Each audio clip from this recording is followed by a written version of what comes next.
Then he went out to the gateway, where another girl saw him and said to the people there, "This fellow was with Jesus of Nazareth." He denied it again, with an oath, "I don't know the man." After a little while, those standing there went up to Peter and said, "Surely you are one of them, for your accent gives you away." Then he began to call down curses on himself, and he swore to them, "I don't know the man." Immediately a rooster crowed. Then Peter remembered the word Jesus had spoken. "Before the rooster crows, you will disown me 3 times." And he went outside and wept bitterly. Jesus handed over to Pilate. Early in the morning, all the chief priests and the elders of the people came to the decision to put Jesus to death. They bound him, led him away, and handed him over to Pilate, the governor. Judas' unavailing remorse.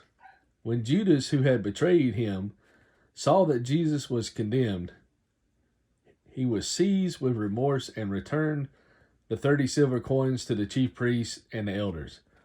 "I have sinned," he said, "for I have betrayed innocent blood." "What is that to us?" they replied. "That's your responsibility." So Judas threw the money into the temple and left. Then he went away and hanged himself. The chief priests picked up the coins and said, "It is against the law to put this into the treasury since it is blood money." So they decided to use the money to buy the potter's field as a burial place for foreigners. That is why it has been called the Field of Blood to this day. Then what was spoken by Jeremiah the prophet was fulfilled. They took the 30 silver coins, the price set on him by the people of Israel, and they used them to buy the potter's field as the Lord commanded me. Jesus examined by Pilate. Meanwhile, Jesus stood before the governor, and the governor asked him, "Are you the king of the Jews?" "Yes, it is as you say," Jesus replied. When he was accused by the chief priests and the elders, he gave no answer. Then Pilate asked him, "Don't you hear the testimony they are bringing against you?" But Jesus made no reply, not even to a single charge, to the great amazement of the governor. Jesus or Barabbas? Now it was the governor's custom at the feast to release a prisoner chosen by the crowd. At that time they had a notorious prisoner called Barabbas. So when the crowd had gathered, Pilate asked them which.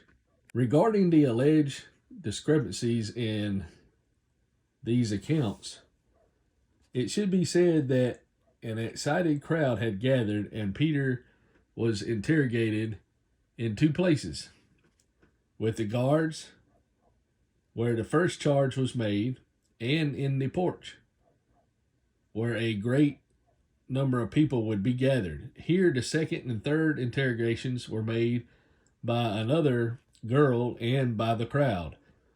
There may be an allusion, but the reference is distinctly to Zechariah.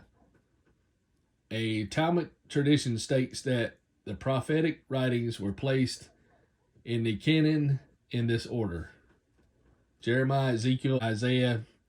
Many Hebrew manuscripts follow this order. Thus, Matthew cited the passage as from the roll of the prophets and by the name of the first book. There were 2 legal systems that condemned Christ, the Jewish and the Roman. The very 2 which underline modern jurisprudence. The arrest and proceedings under Annas Caprius and the Sanhedrin were under Jewish law. Those under Pilate and Herod were under Roman law. The Jewish trial was illegal in several particulars. The judge was not impartial and did not protect the accused. There is no evidence that the quorum of 23 judges was present. The judges took part in the arrest and they were hostile. The arrest was unlawful because it was carried out under no formal accusations. In criminal trials, all sessions had to be started and carried on only during the day.